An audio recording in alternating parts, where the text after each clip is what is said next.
అంటార్క్టికాలోని observatory device మన భూమిలో నుండి వస్తున్న న్యూట్రినోస్ సమూహాలను గుర్తించింది. అందులో ఆశ్చర్యం ఏముందనుకుంటున్నారా? నిజానికి న్యూట్రినోస్ ని ఆల్మోస్ట్ ఏ పదార్థం కూడా ఆపలేదు. అవి పలుచని పదార్థాలైతే మాత్రమే ఆపలేవు.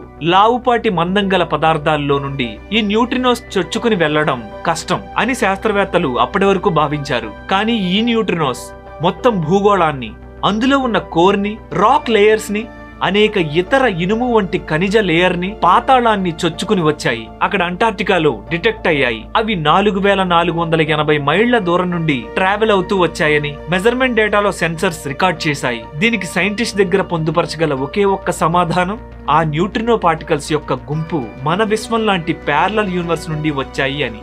మనం ఈ పూర్తి వీడియో లింక్ ఈ బాటమ్ లెఫ్ట్ కార్నర్ లో ఇస్తున్నాను. దాన్ని క్లిక్ చేసి చూసేయండి. ఇలాంటి మరిన్ని మంచి వీడియోల కోసం మన ఛానల్ ని సబ్స్క్రైబ్ చేసి మీ ఫ్రెండ్స్ అండ్ ఫ్యామిలీ మెంబర్స్ కి ఈ వీడియోని షేర్ చేయండి.